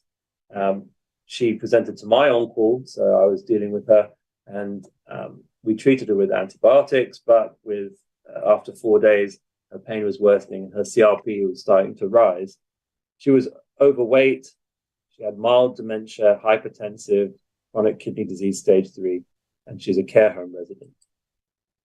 You can see here from her scan in May 2021 that on the left-hand side, the gallbladder wall was slightly thickened with a little bit of fluid around it, indicating acute cholecystitis. We did an MRCP, which showed that her common bile duct was small and without any intraductal filling defect. In October, the CT scan here indicates that the gallbladder wall is slightly thickened again, and there's a bit more fluid around. And then in November, again, slightly even more thickening of the gallbladder wall and a little bit of fluid, as you can see, going over the right kidney. This is just the axial view. What you can tell here is that the gallbladder wall is thickened, but actually there has been some perforation into the liver parenchyma. So what's the scenario now? What would you do? So the options really were, this is her 5th attack. She could have IV antibiotics for a few more days and then a prolonged course of oral antibiotics. She could have a percutaneous drain of the gallbladder, cholecystostomy and antibiotics. She could have a hot laparoscopic cholecystectomy, or, she was in a pretty bad state. She could actually be palliated given her age and medical history. It's a difficult scenario. So my colleague that looked after her before thought she should be palliated. I thought, well, let's get an anesthetic review and see what they think about putting her under general anesthetic. We had a mini HPB MDT, so discussion with my senior colleagues. And then I met with the son about his mother's options. In the end, I decided to take her for a cholecystectomy. This was horrible. It took a couple of hours. And in fact, I wasn't able to show a critical view of safety. And so settled on a fenestrated, so an open gallbladder, a subtotal cholecystectomy, but leaving the gallbladder open with a surgical drain and an expected bile leak. So this is the fenestrated subtotal cholecystectomy. You can see that the gallbladder, the front of the gallbladder is taken off, the contents of the gallbladder is removed, and we leave this little egg cup, which is called the shield of McElmoyle, which is basically shielding us from endangering the portal hepatis. As I said, there's a predicted bile leak, as you can see here. The drain that I left in was draining at least 200 mils of bile per day. So she had an ERCP, which the little red arrows here in the left picture can show the bile leak coming out of the gallbladder remnant. And so she had a sphincterotomy to relieve pressure in the biliary system. And actually, the bile leak dried up and the drain was removed, and she went back to her care home. She was an inpatient for 12 days, but I think we did a good job with her. What about bile duct stones? So CBD stones or common bile duct stones are actually present in about 15% of patients with gallstones. And they should be looked for if the patient ever has a transient episode of jaundice or dark urine, pale stool, or presents with jaundice and cholangitis or pancreatitis. 90% of CBD stones are symptomatic. An ultrasound scan can show CBD stones, or more commonly, dilated intrahepatic ducts or dilated common bile duct. But it would be better if the patient gives a history as above to do an MRCP, which has a sensitivity of about 93% for a common bile duct stone. And if you have access or there's equivocal findings, you should perform an endoscopic ultrasound, which is even more sensitive and specific. How do we deal with bile duct stones? Well, this is done endoscopically in the majority of cases by ERCP, and the endoscopist can use various methods to treat bile duct stones, including stents, balloon and basket trawling, lithotripsy, laser lithotripsy, and now spyglass for direct visualization and treatment. Here at the Royal Surrey, for very difficult bile duct stones, very large bile duct stones, we have a hybrid treatment of these stones. So whereby, look on the left, a PTC is inserted percutaneously through the liver, through the bile duct into the duodenum in order to allow biliary drainage and allow the patient to get over their cholecystitis, for example, or their jaundice.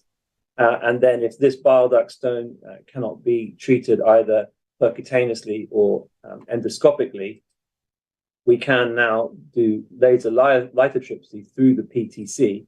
If I start the video, you can see here the bile duct stone being disintegrated and shattered into various pieces.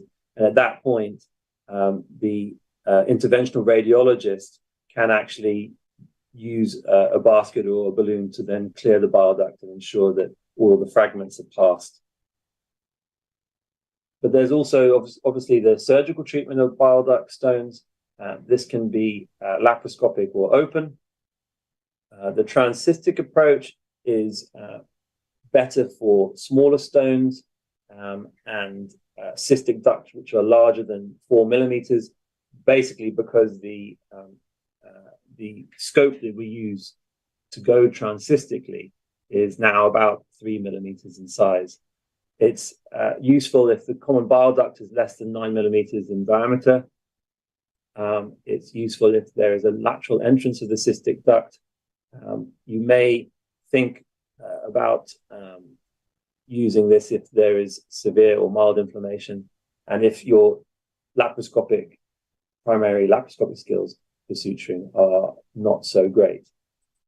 Here you can see the choledocoscope being put down the cystic duct in the left, and then once that's done, you can use a basket or a catheter balloon to try and remove the stone or push it down. For choledocotomy, so an incision in the bile duct itself, this is useful for proximal and distal stones.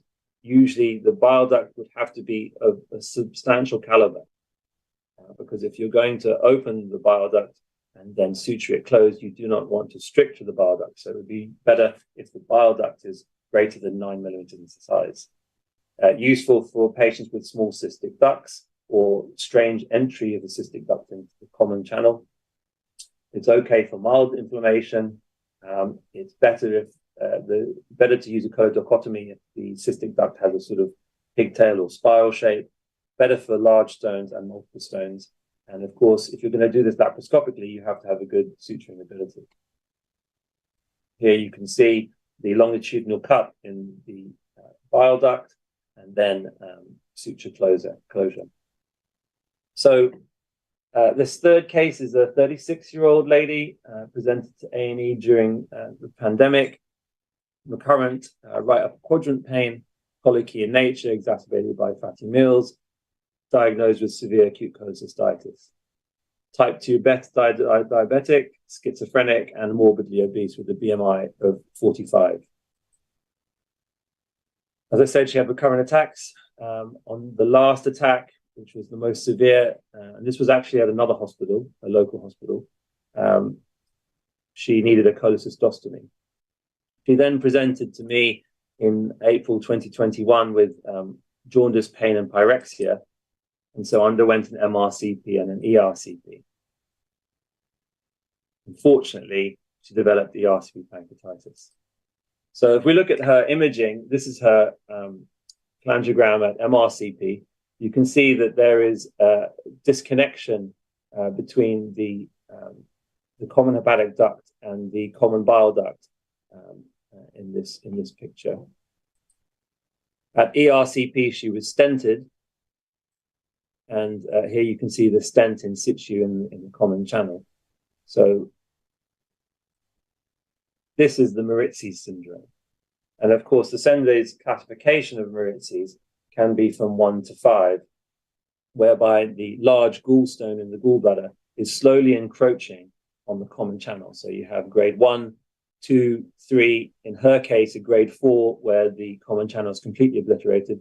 And then, of course, grade 5 Maritzi's would be where a stone actually migrates or fistulates into the duodenum, for example.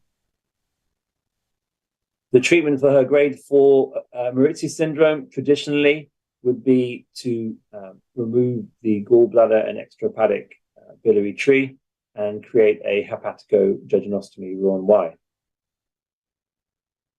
So how we managed her with analgesia, low-fat diet, weight loss, rehabilitation, trying to get her diabetes under control, and antibiotics for her cholangitis after her stenting.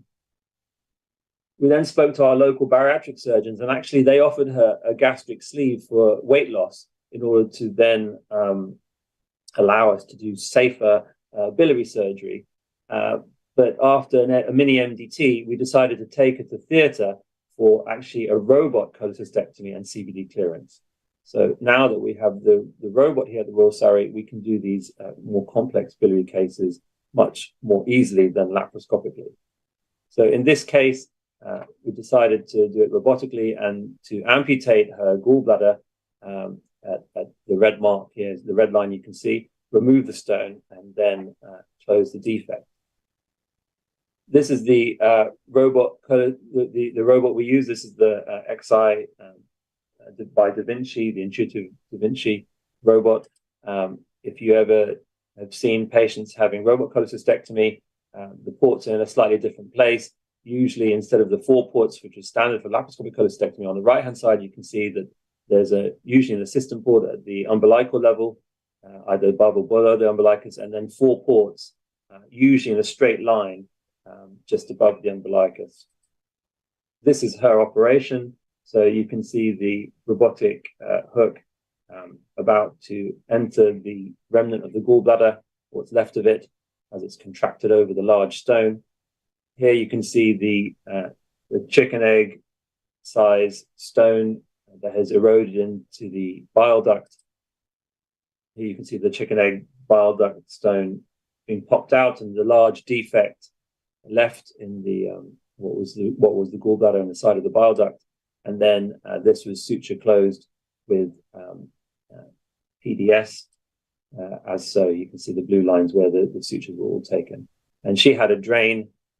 She actually went home the following day, and then about 3 to 4 weeks later, her plastic pigtail biliary stent was removed, and she's done really quite well. The 4th case here is a necrotizing gallstone pancreatitis, a 37-year-old lady, again, recurrent upper abdominal pain exacerbated by fatty meals.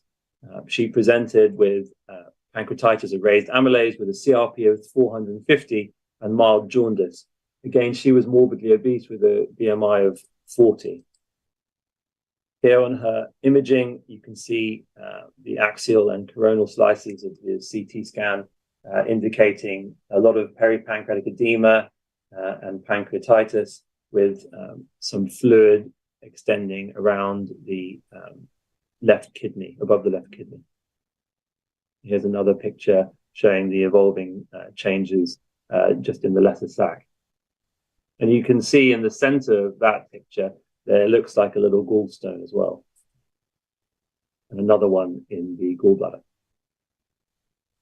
So she's 37, she's got gallstone pancreatitis.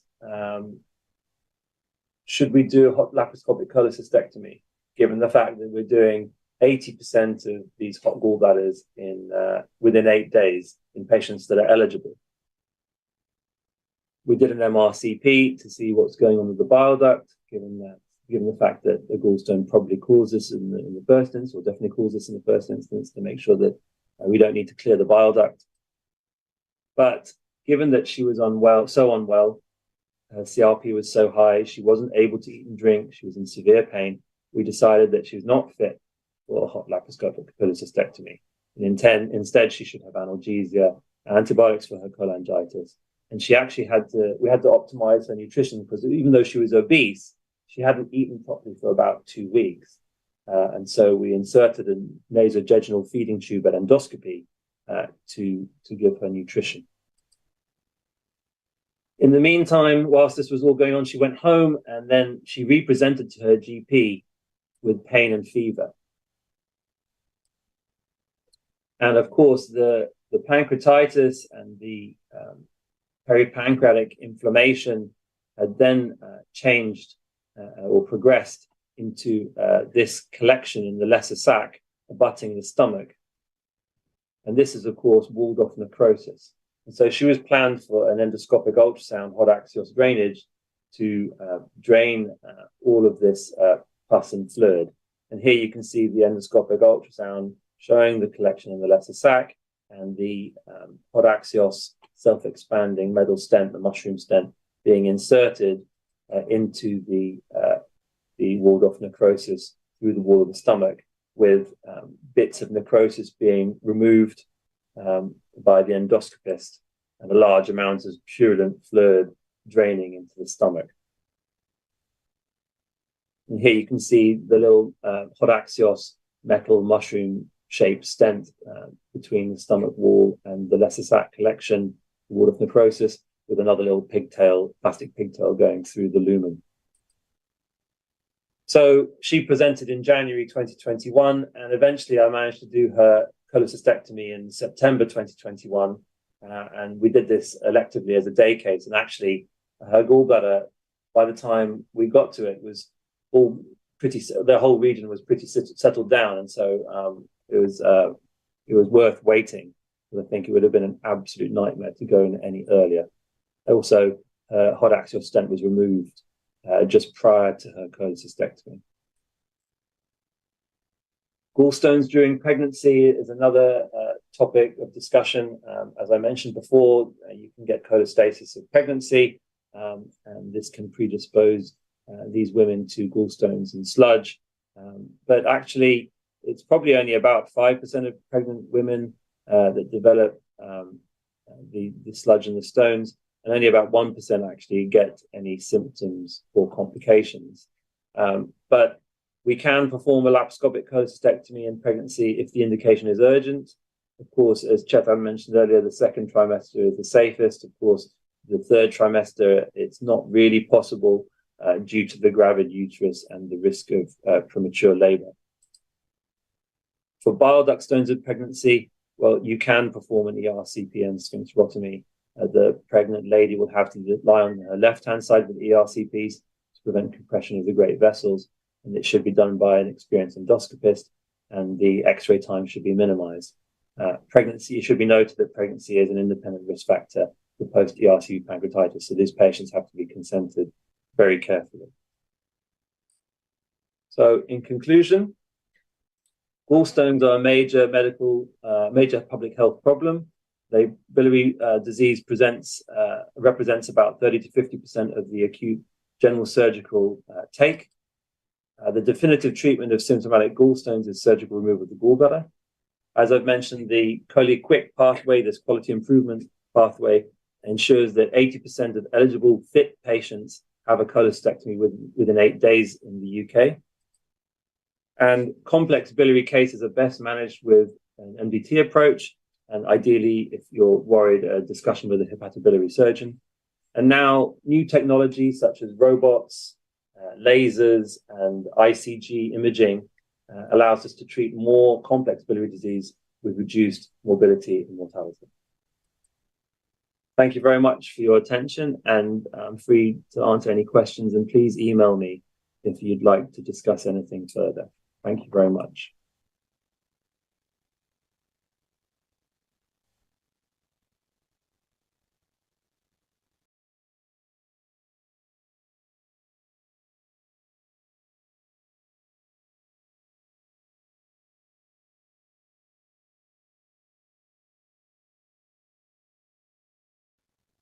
I would also request you to please fill the feedback form at the end of the masterclass. Please post your questions now.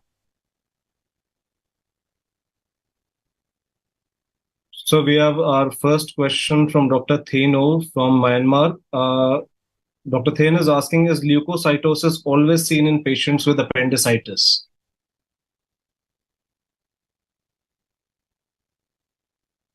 Hello. Thank you.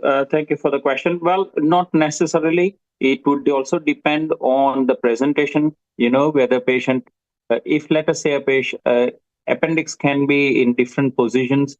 So if it is touching your peritoneum, it's a free, your clinical presentation will be even quicker compared to somebody who has a retrocecal appendix. In that scenario, your clinical presentation will be lot later. So yes, not necessarily, but that is why that scoring system, if you have leukocytosis and depending on how it is, it would expect your score more on your severity, but it's more of a clinical suspicion.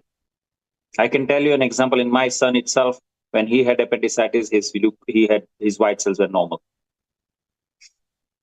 Yeah, thank you, sir. I think it would be unlikely to have a normal CRP. Wouldn't you agree, Chetan? Yeah. I think CRP is usually raised in appendicitis. I wouldn't take a patient to theatre unless they had a raised CRP, I think. Yeah. And I think that is where, as Adam mentioned, mainly in those young females where you are suspecting a tubo-ovarian pathology and all those, this is where a white cell and CRP, there would be a 5-day history of right iliac fossa pain and the white cell and CRP are normal, then you are at least more reassured that it is more of a tubo-ovarian problem rather than an appendicitis brewing for 5 days. Thanks, sir. We have our next question from Dr. Nizila Shakya from Nepal. So is there any protocol for diagnosing asymptomatic gallstone disease? Well, I mean, if they're asymptomatic, you'd Yes. be finding them incidentally, wouldn't you? She's If asking the patient's asymptomatic and they're having an ultrasound scan, then you'd find incidental gallstones. So I assume, Madam, it sounds like they're asking whether is there a screening thing for picking up asymptomatic gallstones, but I doubt. No, there's no screening thing. I don't know what you do for your patients post-bariatric surgery, Chetan. Do they have any ultrasounds to look for gallstones? No, they do go on a 6-month course of ursodeoxycholic acid because that's the time for the rapid weight loss, but they don't. And only if they're symptomatic, we do ultrasounds and things. I think while she mentioned that question, probably worth mentioning about the gallbladder polyp, Adam, because that's something, if incidental picked up, then that needs screening. So maybe she might be alluding to that, Adam. Yeah, I mean, there's different disease, but gallbladder polyps that are picked up, if there are now European and global guidelines. Usually, if the polyp is small, less than 6 millimeters, you could reassure the patient. 6 millimeters and above, I would normally keep them on an ultrasound surveillance 6 monthly. If the patient has any other risk factors, such as over the age of 60, any other disease such as primary sclerosing cholangitis or ethnicity change, different ethnicity, not Caucasians, then they may need a cholecystectomy. If they're symptomatic, then you can also offer the patient a cholecystectomy because sometimes ultrasound scans diagnose polyps when actually it's a gallstone. Right. Thank you, sir. So Dr. Yadnar from Myanmar is asking, in emergency hernia surgery, like strangulated incisional hernia, what type of repair is optimal? Well, it's a good question, and that is why I did mention that when it comes to incisional hernia, I said it's a different ballgame completely altogether. It's in probably a 40-minute lecture in itself now. In old days, it was a straightforward incisional hernia repair. You just oppose and close mass repair and close it. But I think now it has there are a lot of different techniques. You could again, depending on how bad, whether it's irreducible, whether it is incarcerated or strangulated, that would help you decide what kind of repair you want to do. It could either be a simple repair, straightforward suture repair. I tend to do in those scenarios an interrupted suture rather than a continuous, because then at least even if something breaks, you end up with a smaller incisional hernia. You could then also do a mesh repair and leave drains in. You could even do, depending on how and what time of the day you are operating, you could do simultaneous component separation and mobilize things if needed. And as I said, this is all open. If you end up needing a laparoscopic as well, that's where those Paritex Max, again, that depends on the diameter of your hernia, smaller or larger, you could use a composite mesh there. And in case of strangulated with a lot of infection and pus and mark, you could use a biological mesh, and if the tissues don't oppose to each other, you can even use mesh as a bridging therapy. In rare scenarios where I have done a couple of times, let us say patient comes late with ischemic bowel inside and patient is septic and unwell, you could just do what is known as a damage control operation, resect those small bowel, close it with an Aphthera dressing, let the patient go to ITU intubated, settle, and then come back for a relook and do a more definitive surgery then. So yes, incisional hernia and presentation it's a wide range management depending on where and what stage you are. Is updated the question, what would be the preferable kind of mesh, combined or mesh alone? But that's I was saying, Gaurav, it could depend whether it is a simple irreducible hernia where you're taken to theater or incarcerated, then yes, you could use a standard mesh. Or if you're doing a laparoscopic, then I would use a composite mesh, which I sold. And in case of infection, I would use a biological mesh. Right. So then the question from Dr. Khin Ong from Myanmar is, are there any particular situations that you think you might need to help of ICG during lap flow?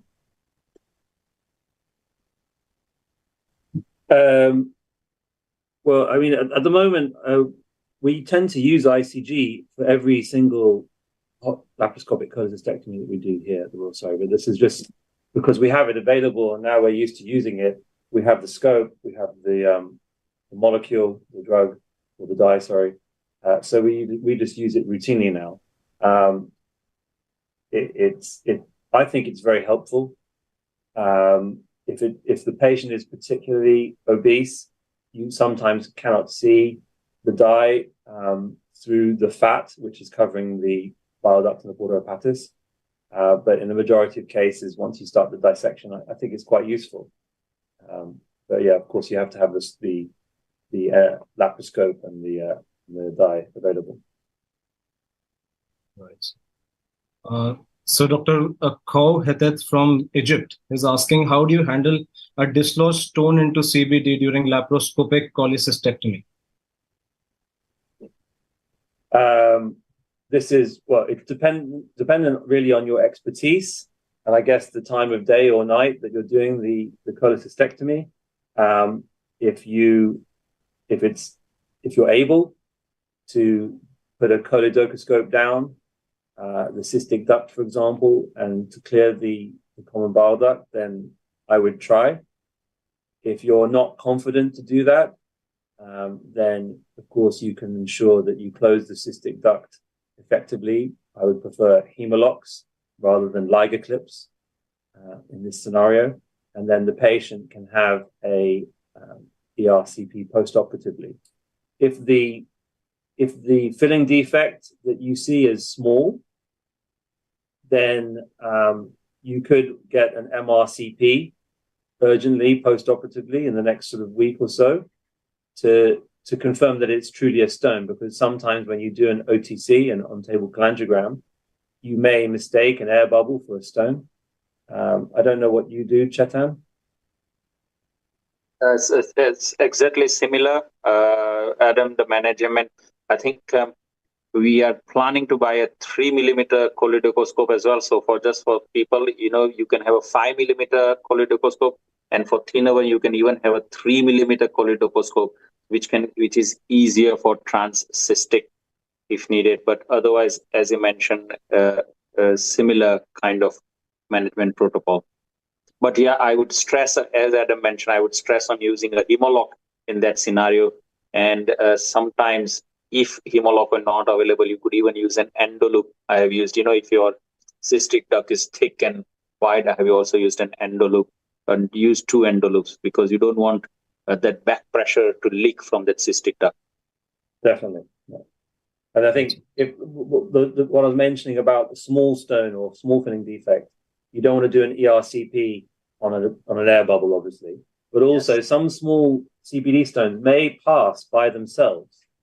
And so rather to confirm with an MRCP, then put the patient through the risk of an ERCP.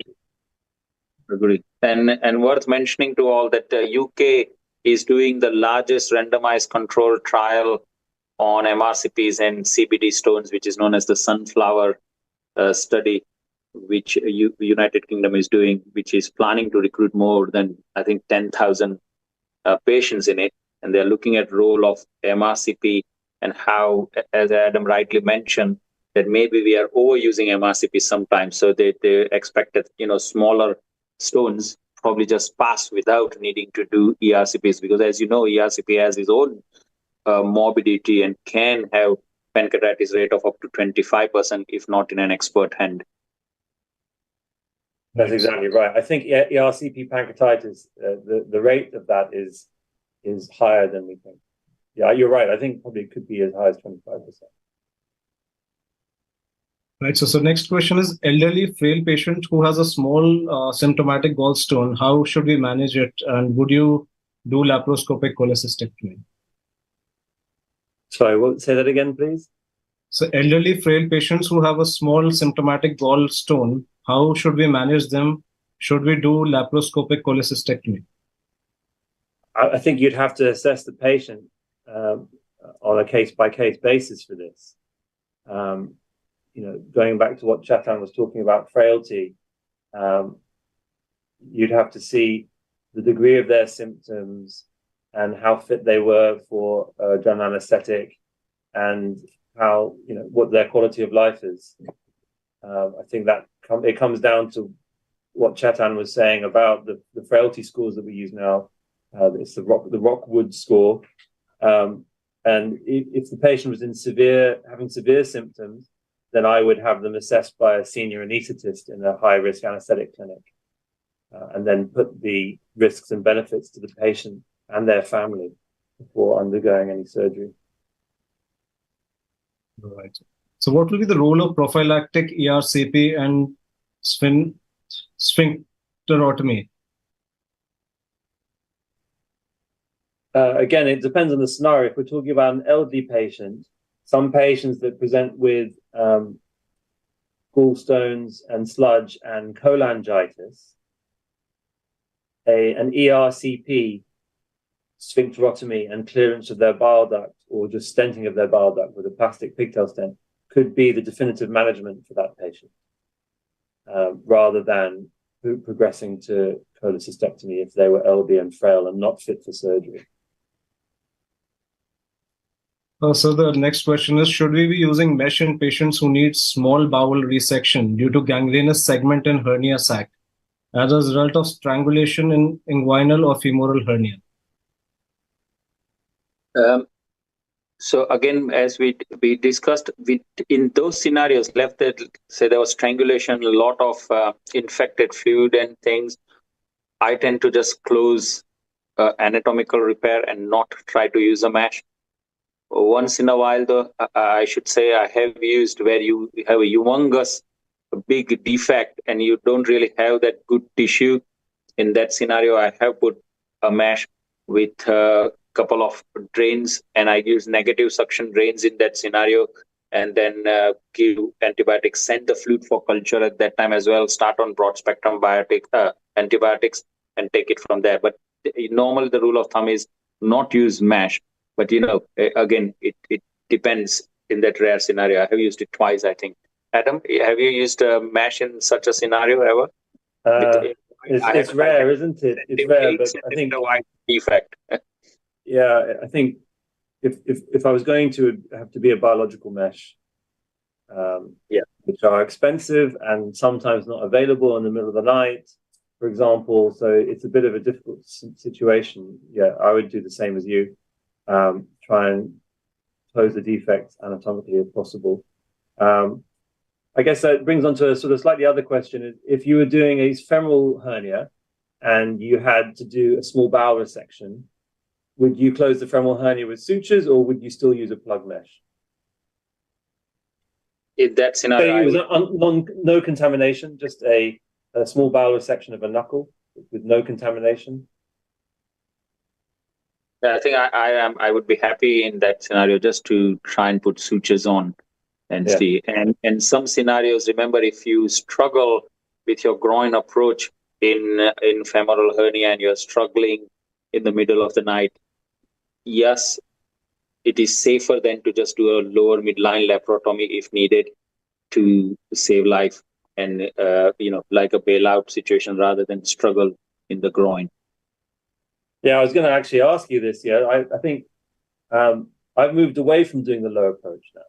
If you have a patient with a femoral hernia that has a CT and there's a knuckle there, a bowel, I tend just to do the high approach now, just because it's so much easier.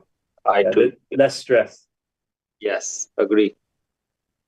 Because you can struggle with the defect, a narrow defect in the groin. Yeah, completely agree. So Dr. Prakash Chaudhary from Nepal is asking, could you explain the protocol in Mirizi 4 type 4? The type 4 is the scenario that I showed you. So in this situation, obviously you need to do preoperative imaging, CT and MRI. The patient should have a stent, like a plastic pigtail stent in that case that I showed you, to ensure that they're not cholangitic. And then, once they're safe from that point of view, you can optimize them for surgery, as we did, antibiotics, nutrition, planning. And then if you have a robot available or you have the laparoscopic skills, you could try to amputate the gallbladder, remove the stone and close the defect. Or you could do this at the open approach via a subcostal incision. Or if you weren't confident in that, then you could excise the biliary tree and the gallbladder and do a hepatico-jejunostomy Roux-en-Y. It just depends on your skills and what you have available in your hospital. But basically, you need to optimize the patient and then plan very carefully. Right. So Dr. Yadnar Levin from Myanmar is asking, in necrotizing pancreatitis case, how long should we put the stent for drainage between the stomach and necrotic cavity? So that lady had her hot axios metal stent. My colleague, Tim Worthington, who does a lot of these, who does all of them actually in our hospital, he would normally leave the hot axios for about 6 to 8 weeks and then remove it. And during that period, they may have recurrent washouts of the cavity prior to removal. And then after removal of the metal stent, he may place a plastic pigtail stent between the stomach and the cavity just to maintain some patency and allow further drainage. But in general, he doesn't leave the metal stent there for more than 6 to 8 weeks for a risk of it being embedded in the wall of the stomach or eroding into something else. But the plastic pigtail could stay for longer, maybe 6 months. So Dr. Binaya from Nepal is asking if you could talk about the management of intraperitoneal bile leaks after T-tube removal, post-CVD exploration, pigtail versus ERCP stenting in such cases.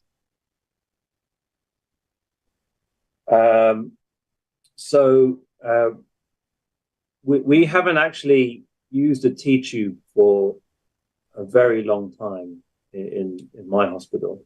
I can't actually remember the last time a T-tube was used. So most bile leaks, presumably you're talking about a side hole in the bile duct or a cystic duct leak, would be managed with a washout. For example, if the patient is unwell, a laparoscopic washout, large drains, so a drain next to the bile duct, and maybe a drain in the right subphrenic space, and then the patient would have an ERCP and a covered metal stent in order to close the defect and ensure biliary drainage. So yeah, I can't really comment on T-tubes because I don't think we've used one for more than 5 to 6 years. Chetan, do you have any experience with T-tubes? Same, I think, yeah, pre-COVID, I don't think I have used anything T-tube after that. I don't remember as well, agree. Right, sir. I So, think Dr. now we rather are more used to you doing cholecystostomies rather than T-tube. That's more of a plan, and the juniors are more used to cholecystostomy management rather than that. Yeah, I think during the pandemic there was an increased use of cholecystostomy. I really don't like them because I think they're quite difficult to manage post-insertion. I don't like them as well. Difficult to know what to do next. The patient has a tubogram, they have problems with the tube, or the tube gets dislodged. Agree. I think if the patient is high risk, then better to have them assessed by a high-risk anesthetic team and discuss surgery with the patient. Or just treat them with antibiotics. Try and avoid a cholecystostomy if you can. I completely agree. So Dr. Khin from Myanmar is asking, do you think there's an association between gallstone and gallbladder cancer? I think large gallstones and recurrent attacks of biliary colic and cholecystitis, there has been shown to be a slight increased risk of gallbladder cancer untreated over the years. It'll be a long period of time. Right. So Dr. Gobinath from Jaffna, Sri Lanka is asking if you could explain more about retained stone management. We covered this in the previous question. Depending on the size of the stone, you would, if you've found it at OTC, whether you would do an MRCP post-operatively to confirm that there's a stone there and that it hasn't passed, and then to treat it with ERCP. That would be my preferred method of treatment for those retained stones. When you say retained stone, then that suggests to me you found it post-operatively, so the patients come in actually post-operatively with ongoing symptoms, and then you found it, rather than a stone found at OTC. But the management would be the same. Ideally, you should try and pick this up pre-operatively. We're looking at the liver function tests, and if there's any blip in the liver function test, performing a pre-operative MRCP, I guess.